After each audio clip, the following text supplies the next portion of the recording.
Zoom IT News et Caribbean Television Network, plus de 10 sites internet, en anglais, français, espagnol et plus d'une centaine d'autres langues. Désormais, vous n'avez plus besoin d'un ordinateur ou d'un téléphone portable. Il suffit de demander à Alexa. Alexa, what are the latest news from the Caribbean Television Network? From Caribbean Television Network News. From Zoom Haiti News Daily.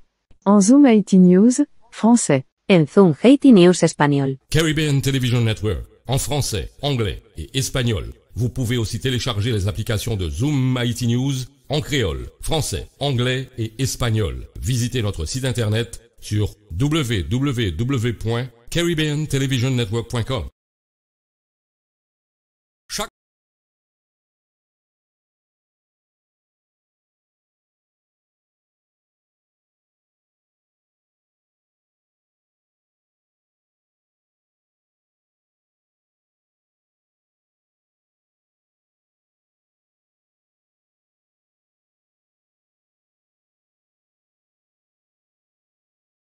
Chaque jour, branchez Zoom Haiti News à Caribbean Television Network sous Roku et Amazon TV Fire. Ou joindre nous tous sous ZHN Live avec CTN Live dans Roku et Amazon TV Fire. Ou pas gain télévision? Al droite sous Apple Store ou bien Google Store, téléchargez l'application Roku. L'offre télécharger l'application ça, ou chercher ZHN Live. Ou joindre même channel ça tout dans Amazon TV Fire. Pas hésiter à abonner à la channel YouTube nous. Et puis suivez-nous tous sur Facebook, dans Zoom IT News à Caribbean Television Network.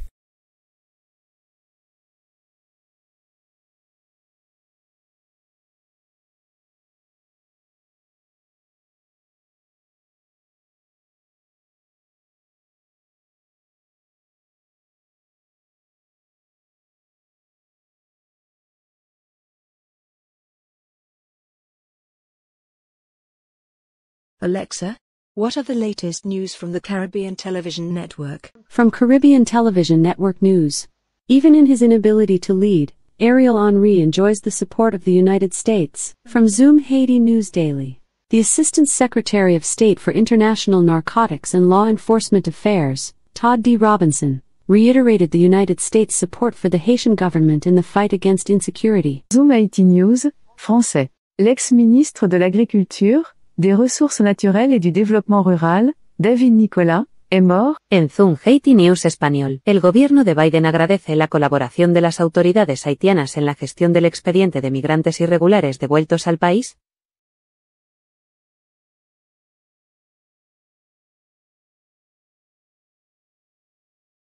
À tous et à toutes, nous sommes très contents d'être avec vous une fois de plus pour la présentation de cette nouvelle émission. Aujourd'hui, nous avons le plaisir de recevoir l'ancienne ambassadrice des États-Unis en Haïti, Pamela Ann White. Madame White a beaucoup d'expérience de travail en Haïti. Elle représentait son pays en Haïti de 2012 à 2015 sous l'administration de Michel Martelly. Elle avait également représenté les États-Unis à la Gambie en Afrique du Sud. Avec elle, nous allons aborder la crise multidimensionnelle haïtienne. Madame White, bonsoir, bienvenue sur Caribbean Television Network.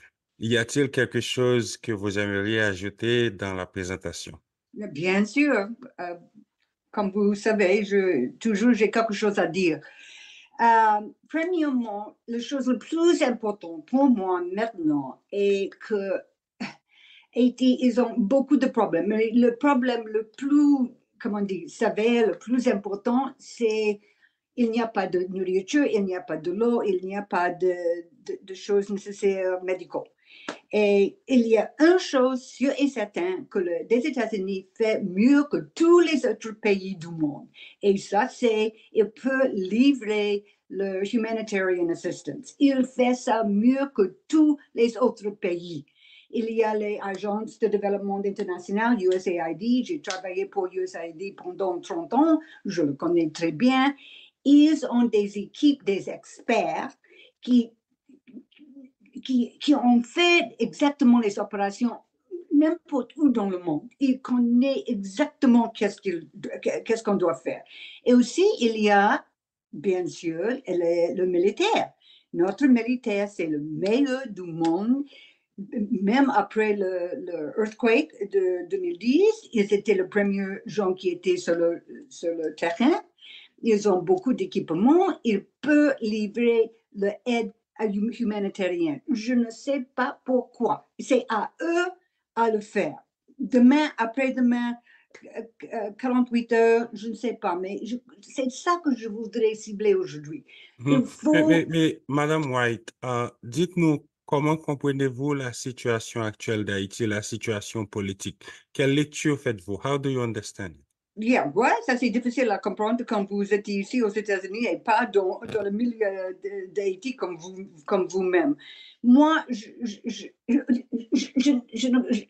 ne sais pas. Je sais que c'est les gangs, comme me dit, c'est tout que je suis ici aux États-Unis, je lis tous les jours. Et mes amis asiens, je suis sur le téléphone avec eux aussi. Mais ça que je suis sûre est que les gangs, au moins au Port-au-Prince et au sud, c'est eux qui sont en contrôle de 90% du pays. Le port sont fermés, l'aéroport est fermé, etc., etc.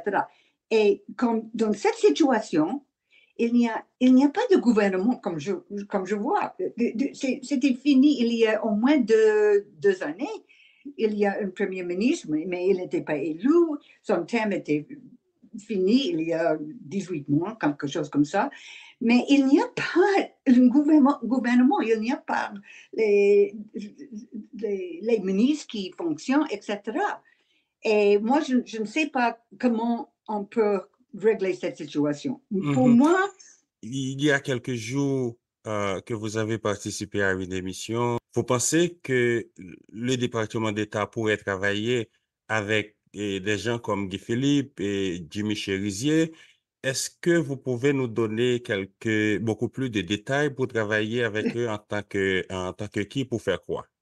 Oh, dans toutes les choses que j'ai dit il y a 2-3 mois, ça c'est la chose qui était... Pourquoi vous avez fait ça? C'est pas nécessaire. Mon téléphone était dring, dring, dring, dring, dring. Mais ça que j'ai dit et ça que je pense. Si vous avez des gens qui sont prêts aux gens dans le rue, il n'y a pas beaucoup qui ont le voix, qui peut parler pour les gens dans la rue. Et si c'est le gang, si c'est barbecue, qui contrôle 80% de Port-au-Prince, je crois, évidemment, c'est pas secrétaire Blinken qui doit parler avec barbecue, mais il faut que quelqu'un parle avec lui pour demander qu'est-ce que vous voulez pour arrêter cette violence. Qu'est-ce qu'on peut faire s'il est en contrôle de 90%? C'est tout que je voudrais dire. C'est pas. Donc, alors vous n'avez pas dit que barbecue devrait faire partie de la solution en tant que membre du gouvernement. Donc, on doit lui parler pour savoir qu'est-ce qu'il veut exactement. Non. Je veux seulement que quelqu'un sur le terrain parle avec lui pour demander quel est le chemin pour demain. Peut-être il croit qu'il va rester comme ça pour des années, mais moi, je ne crois pas. Je ne sais pas. Je le connais de tout, barbecue. Mais c'est sûr qu'il y a un chemin pour le futur d'Haïti qui n'est pas les gangs. Mais pour Guy Philippe, est-ce que vous pensez que le gouvernement américain devrait aussi engager des discussions avec lui et en tant que quoi, qu'est-ce qu'on pourrait faire avec lui d'après vous? Non, il n'y a pas beaucoup de choses à faire. Et je voudrais répéter. La première chose que les États-Unis peuvent faire demain, c'est livrer, bring to Haiti humanitarian aid. Ça, on peut faire ça tout de suite. Et moi, je voudrais cibler ça parce que c'est les choses plus importantes. Mais de l'autre côté, le cas du gouvernement d'Haïti, vraiment, cette council de 7 membres, je ne sais pas, pour moi, peut-être ça va marcher, mais pour moi, c'était une solution qui était dictée par les gens qui n'habitent pas en Haïti. Peut-être les Haïtiens étaient là, je ne sais pas. Les gens que j'ai parlé avec, on me dit qu'il n'y a pas beaucoup d'Haïtiens dans cette chambre-là, mais qui sait. Mais pour moi, je voudrais, si, vous savez qu'est-ce que je voudrais écouter? La voix de Madame Sarah. Madame Sarah, les très intelligents, les femmes qui travaillent dans les marchés en Haïti. Et moi, je voudrais entendre les voix de Madame Sarah ou les officiers de police qui sont sur le terrain tous les jours, ou les médecins qui travaillent dans les peu hôpitaux qui sont toujours ouverts. C'est ça, c'est le voix que je voudrais entendre. Vous avez émis des doutes concernant le collège présidentiel qui devrait avoir 7 membres. Et il y a des gens qui pensaient qu'il devrait y avoir un membre de la Cour de cassation. Et maintenant, Guy Philippe aussi, il a exprimé son désir de devenir président de la transition. Et vous avez dit dans votre interview que, en fait, vous le connaissez. Je ne sais pas si vous avez des expériences de travail avec lui. Est-ce que vous pensez que Guy Philippe pourrait diriger la transition en tant que président? Non, je ne vais pas répondre à cette question. Si mon téléphone sera crazy again. Non, je ne veux pas répondre parce que moi, je ne vois pas que... Je ne sais pas. C'est ce que je veux. Je veux quelqu'un qui est une personne de peuple. C'est ça, c'est tout ce que je veux. Mm-hmm. Qui peut parler, qui peut apporter les gens comme Madame Sarah, comme les officiers de police, comme les médecins qui étaient là tout le temps qui travaillent pour le peuple. C'est ça. Je ne sais pas qui a sa voix. Avez-vous des expériences de travail avec lui lorsque vous étiez ambassadrice en Haïti? Non. Mais maintenant... mais il y a beaucoup des Américains qui ont travaillé avec lui pendant le temps qu'il était le chef de police ou à Delma ou à Cap-Haïtien. Ça c'est sûr et certain parce que il y a une alliance avec le policier et les Américains depuis longtemps. Mais est-ce que cela ne représenterait pas un problème, le fait qu'il a été en prison ici aux États-Unis? Il a beaucoup d'expérience de sécurité, bien sûr. Est-ce que vous pensez qu'il devrait faire un dépassement cette fois-ci pour aller lui parler, demander de la même manière qu'on pourrait adresser les chefs de gang?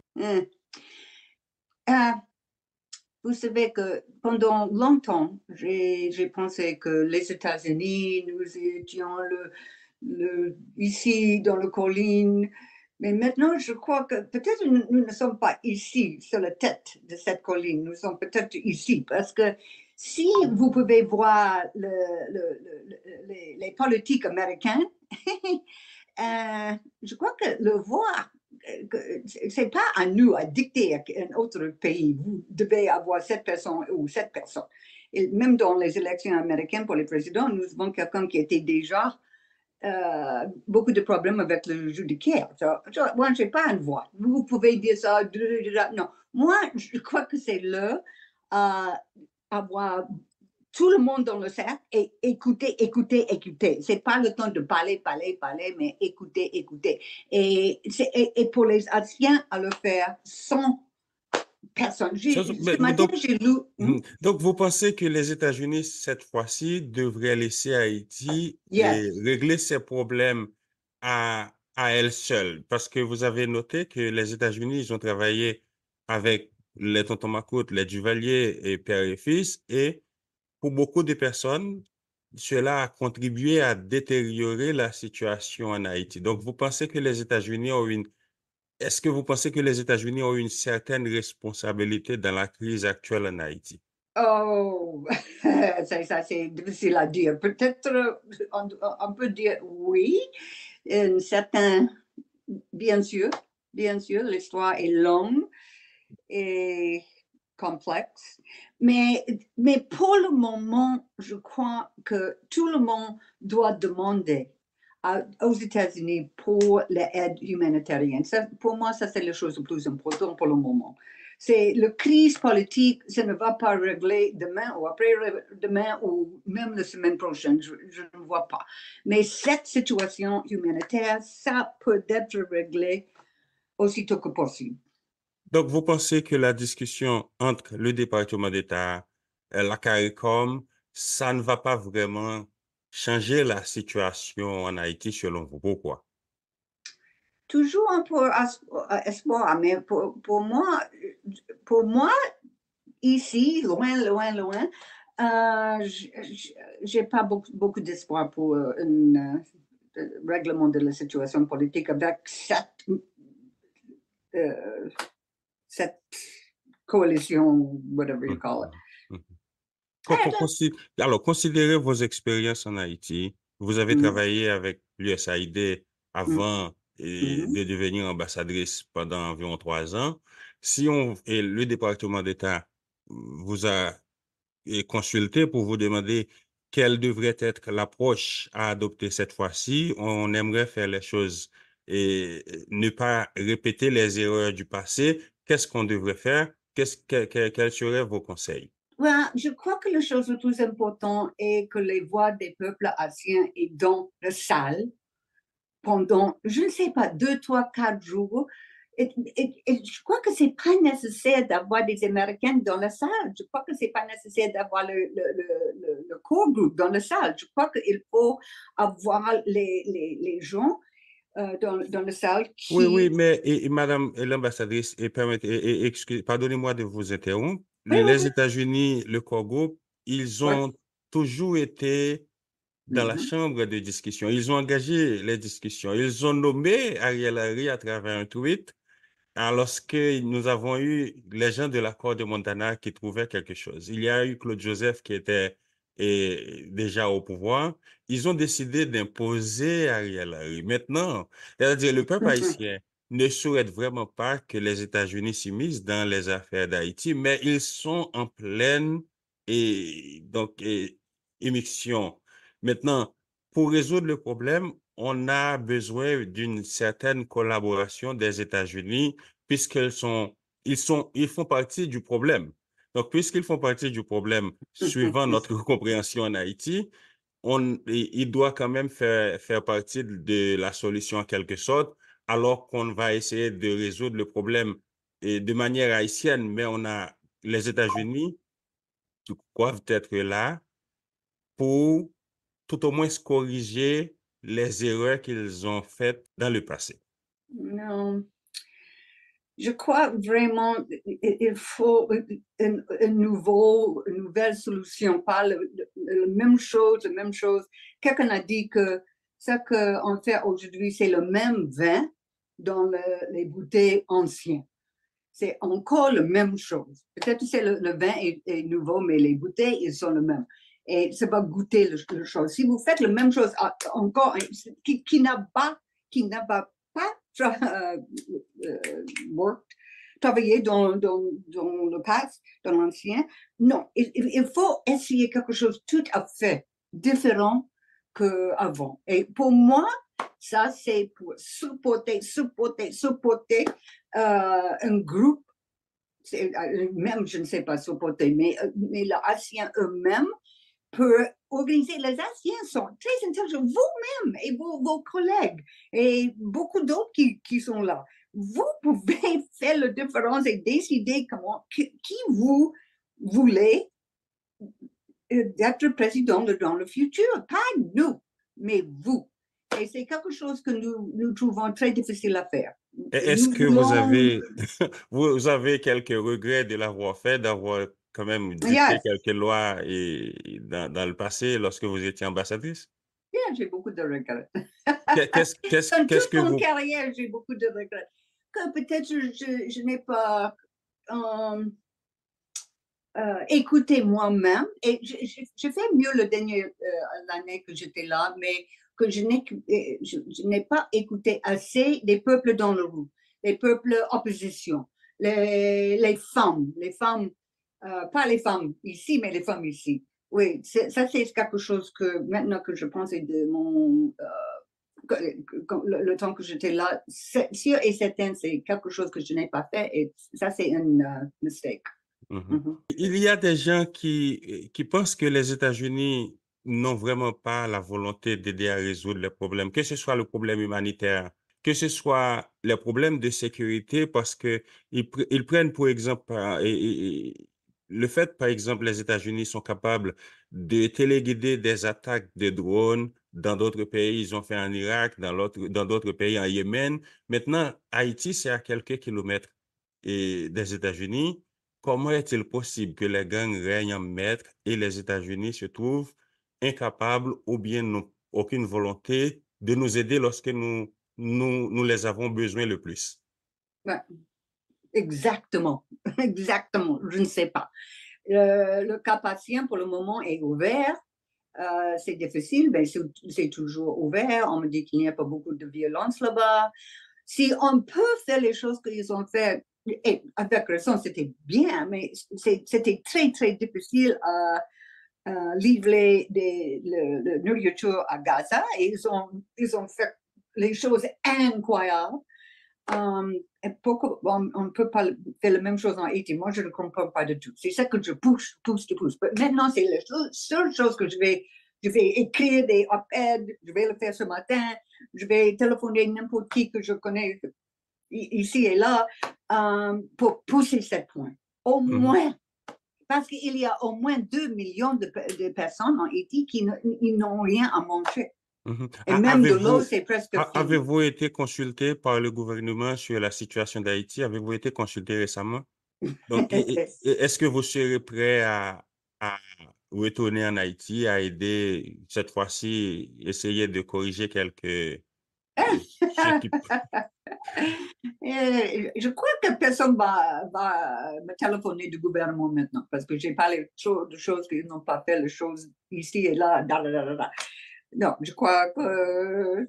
Mais depuis que j'ai quitté le pays, je voudrais rentrer, mais c'est vraiment difficile. Et Madame White, il y a des rumeurs comme quoi les États-Unis seraient finalement prêts à déployer des militaires en Haïti la semaine prochaine. Est-ce que vous avez entendu ces informations? Est-ce que vous êtes au courant de mouvements comme ça, quelque chose comme ça? J'ai lu quelque chose ce matin aussi et hier, mais je crois pas. Franchement, je crois pas. Mais c'est la raison que je pousse que le militaire au moins aider avec cette humanitarian corridors. Mais je ne sais pas. Pour le moment, je crois pas que le militaire américain vont...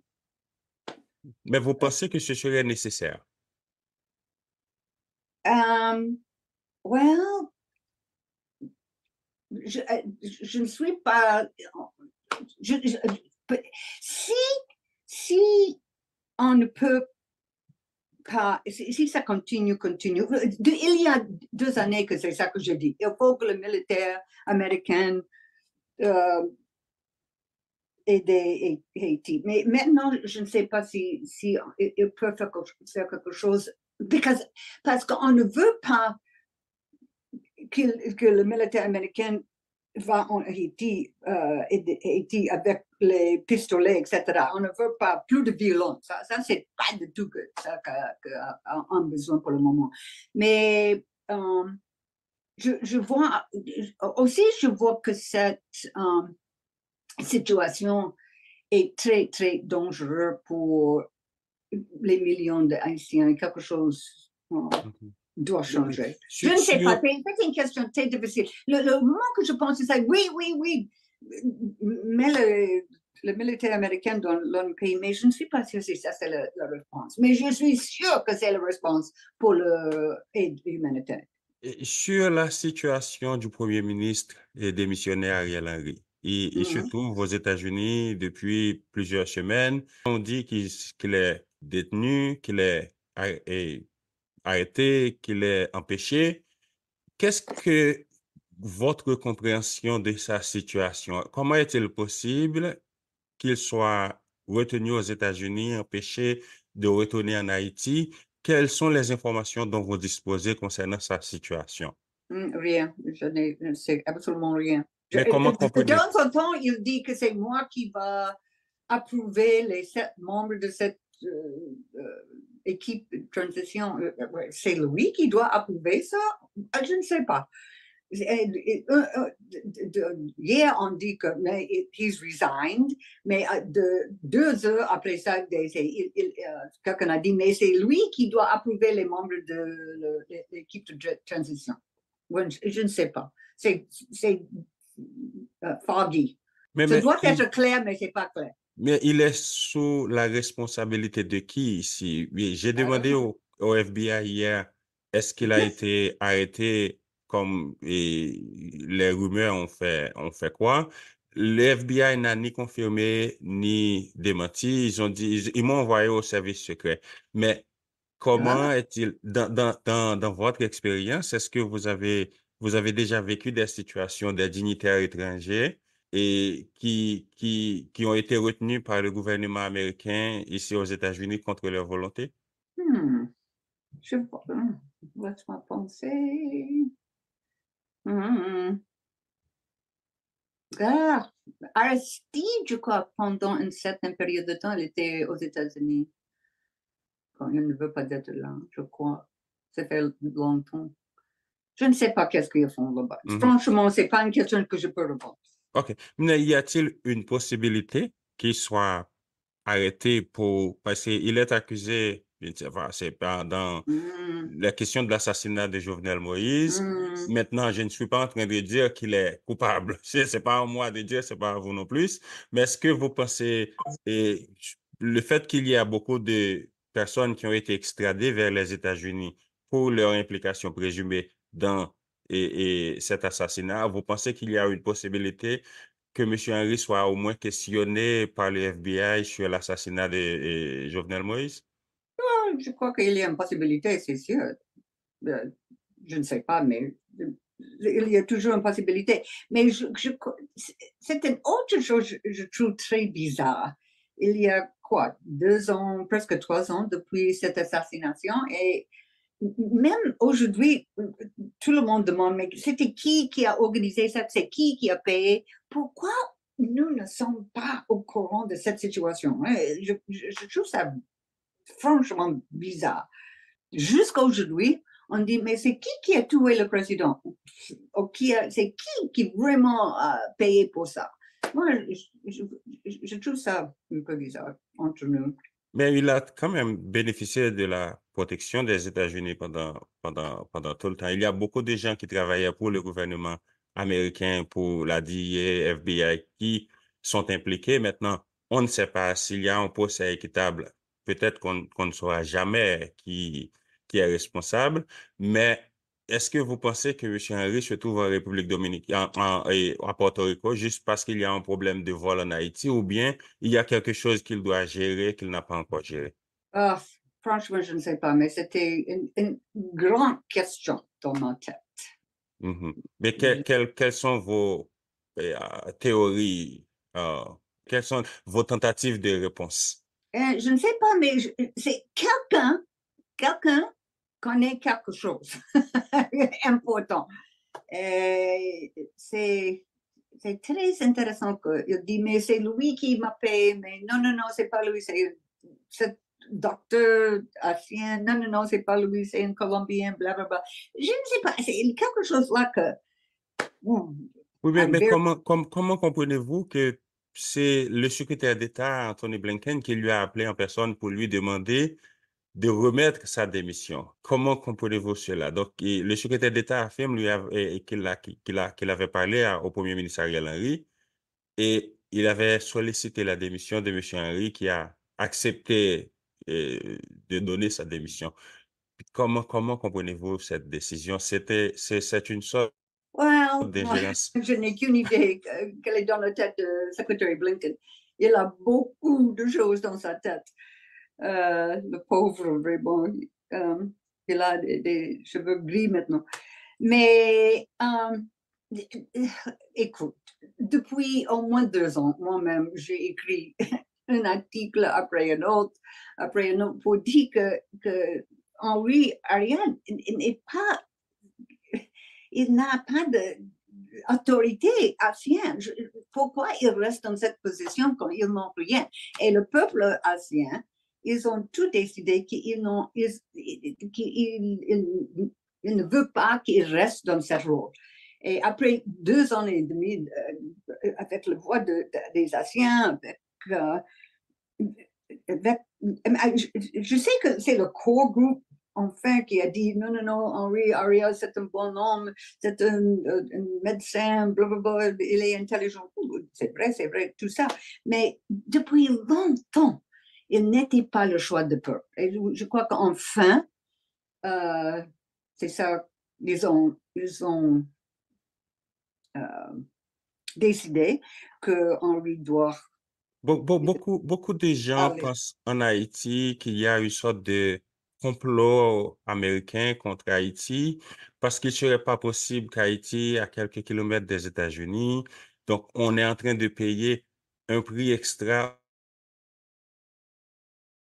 Toujours les mauvais gens, des bad guys. Euh, les États-Unis ne seront jamais aux côtés des Haïtiens, mais vous avez beaucoup d'expérience en Haïti. Pourquoi est-il aussi difficile pour les États-Unis de prendre la bonne décision quand il s'agit d'Haïti? I don't know. C'est une bonne question. Je ne sais pas. Pour moi, c'est un pays devant nous. Il y a 2 pays dans le monde qui, ils ont des problèmes. C'est des États-Unis. Le premier pays, ils regardent, c'est des États-Unis. C'est Liberia. J'étais là pendant 2 ans et demi. Et Haïti. Et bien sûr, parce qu'ils ont une histoire longue et importante et deep. Et bien sûr, ça, c'est la responsabilité des années à cause de nos relations longues et historiques. Et quand il y a un pays dans une crise comme Haïti est maintenant, et nous ne faisons absolument rien ou presque rien.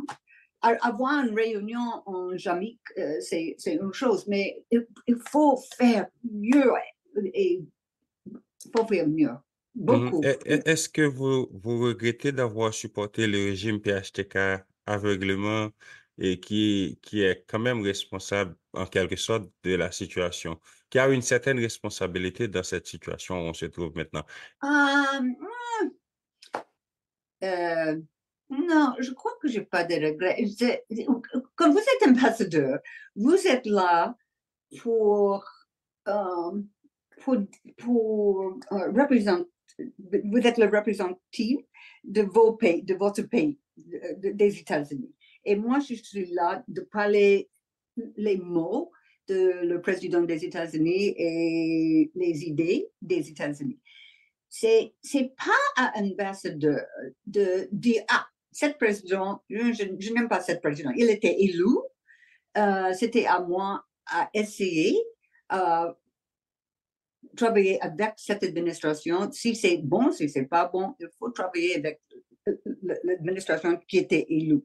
Et est-ce qu'il était parfait? Non. Est-ce qu'il y a des présidents d'Haïti depuis longtemps qui sont parfaits? Non. Presque non, parce que c'est Haïti, il y a, nous avons un musicien, nous avons un priest, un prêtre, nous avons un banana farmer. Et c'est les gens sans expérience internationale pour la gouvernance, mais vous travaillez avec les gens qui sont là, pour le bon ou pour le mieux, pour le mauvais. Mais c'est ça le problème. C'est mon job. C'est ça, mais le problème, c'est que lorsque nous essayons de travailler en tant qu'Haïtiens, nous essayons de choisir les gens qui pourraient au moins nous aider à résoudre le problème. Les États-Unis interviennent. Par exemple, Michel Martelly, il a été imposé par les États-Unis. Hillary Clinton qui a dit qui a fait changer les résultats des élections. D'ailleurs, le président du Conseil électoral provisoire a dit ça. Il a fait changer les résultats des élections pour ajouter Michel Martelly qui n'était pas qualifié. Est-ce qu'il y avait un agenda il y avait une préférence pour Michel Martelly. Comment pensez-vous que M. Martelly pourrait être mieux placé pour aider à résoudre le problème que tous les autres candidats qui étaient dans la course? Je n'étais pas là pendant cette période. Michel Martelly était le président quand je suis arrivée dans le pays. C'est tout que je sais de ça. Ça rien que moi je peux faire pour changer ça. Il était sur place. Mais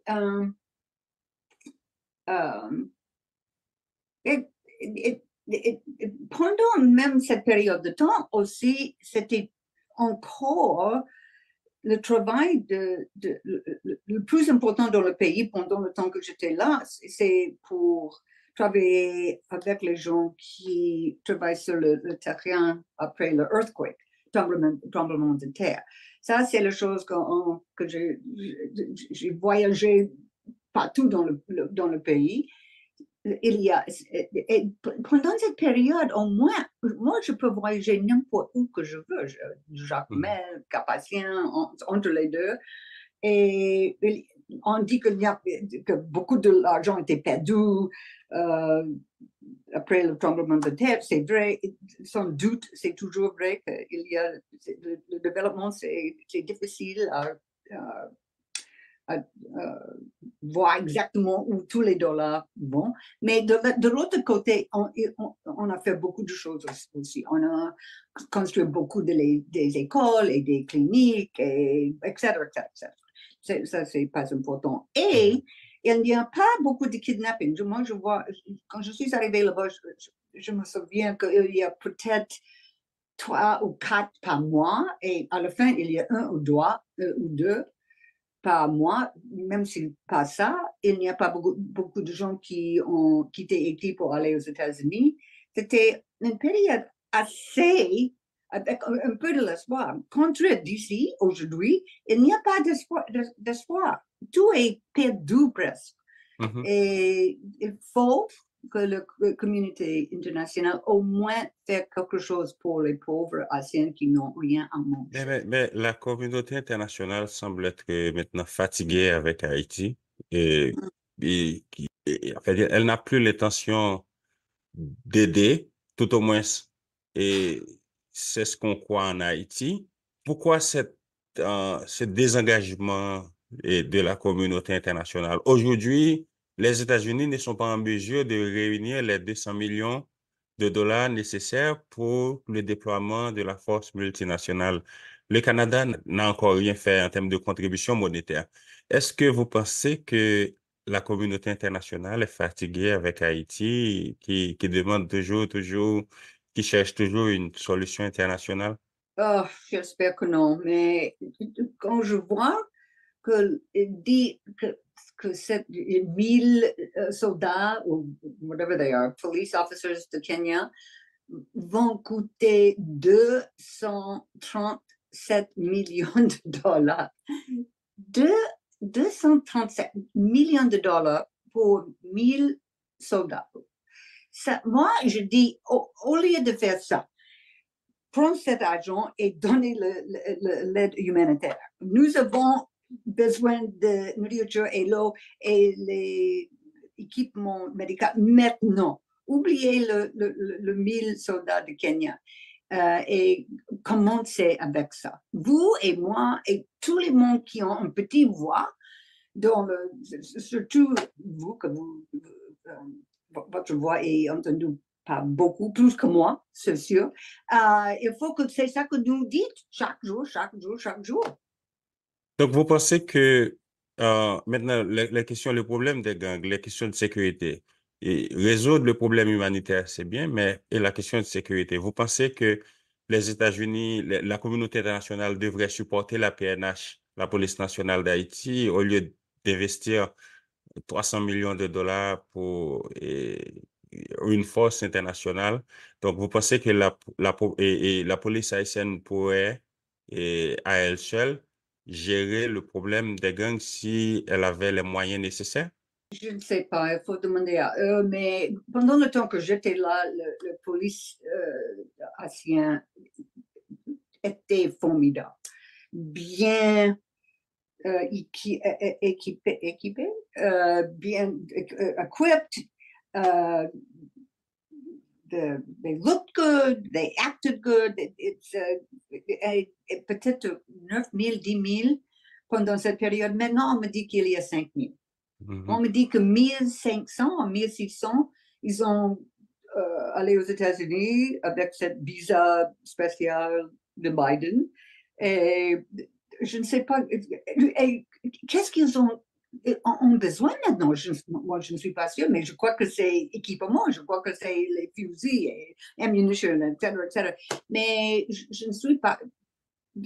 Mais est-ce que 5 000 policiers, mais pour le moment, ils étaient là, mais est-ce que ça suffit pour le paix dans le pays? Non, je ne crois pas.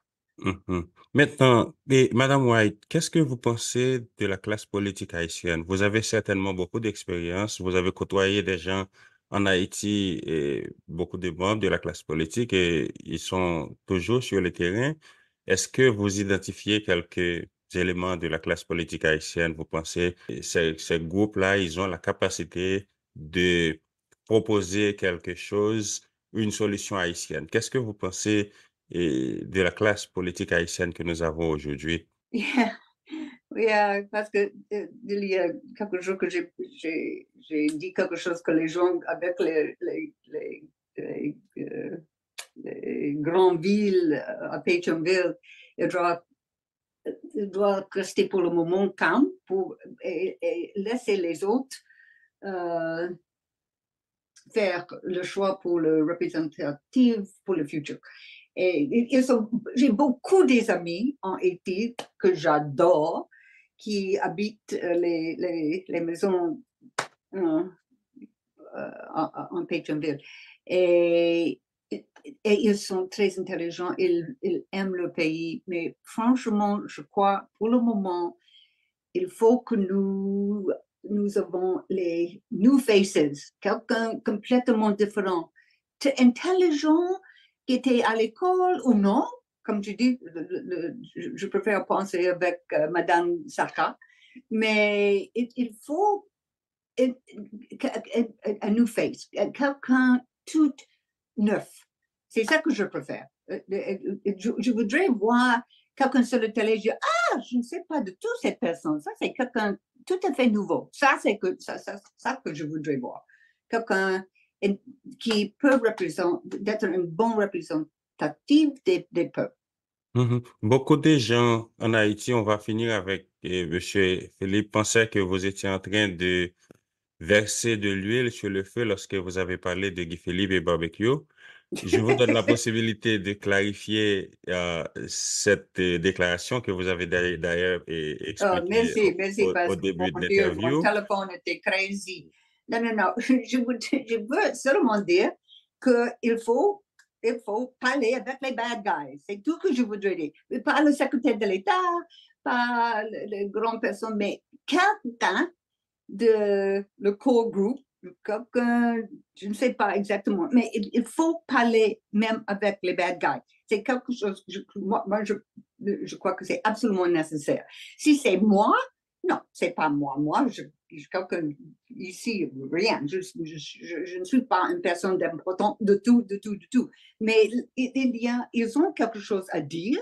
Ils ont la puissance maintenant dans le pays. Il faut parler avec eux.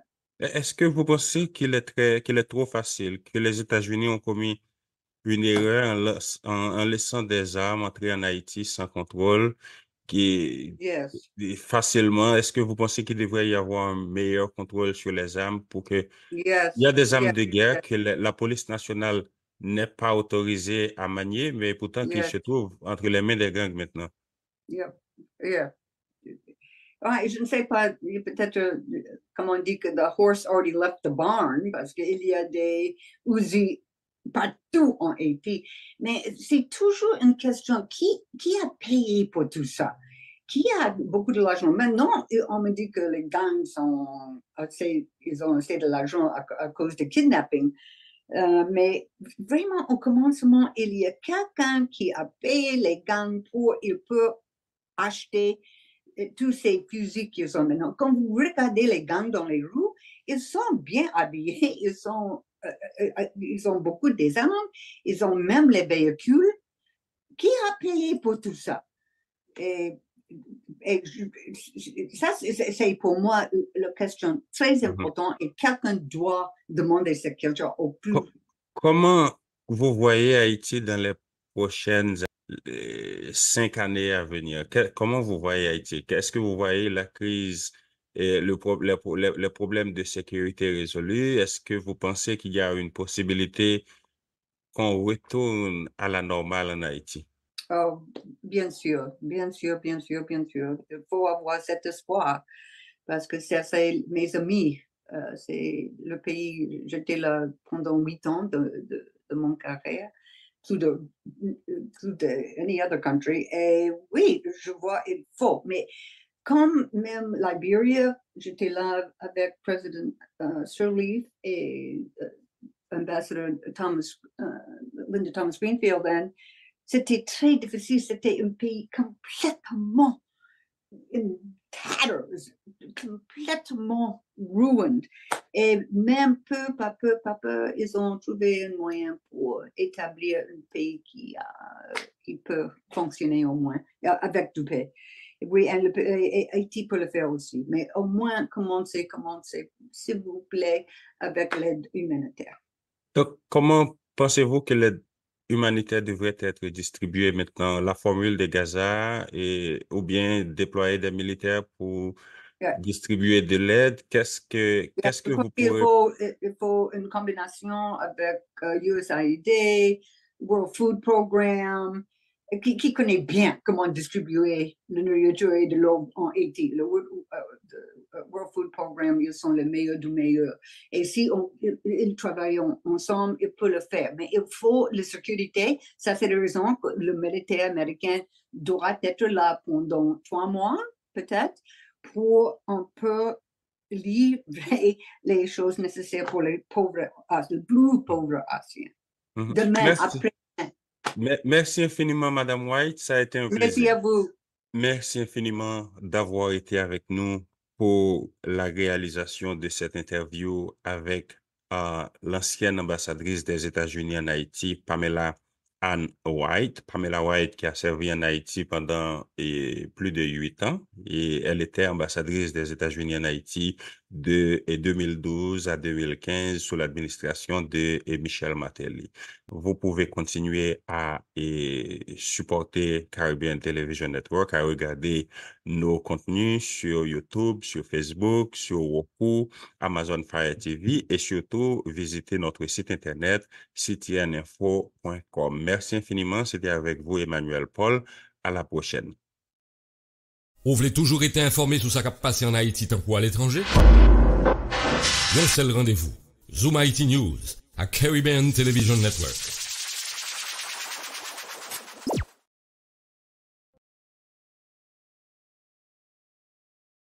Ça fait longtemps ou rêvé pour venir en ON, ça fait longtemps ou gaspillé temps on a acheté toute qualité livre, étudier toute qualité leçon, garder toute qualité vidéo qui existait sur net là. Eh bien, moment pour l'arrivée. Rapid and Clex. Oui, Rapid and Clex a baou yon série méthode, yon série tactique ak bon jan stratégie qui permet ou réussir examen l'état là yon fois pour toutes. Miss Léonie De Rose, yon ON qui gagne pile expérience dans domaine nan, a montré qui jan pour passer examen NCLEX sou yon non seul coup de clé. Yon seul coup de clé, ou tande ça? Yon seul coup de clé. Sans perdre du temps, relais Rapid NCLEX dans 561 231 31 79. 561 231 31 79. Rapid NCLEX, solution pour tout le monde qui besoin passer NCLEX.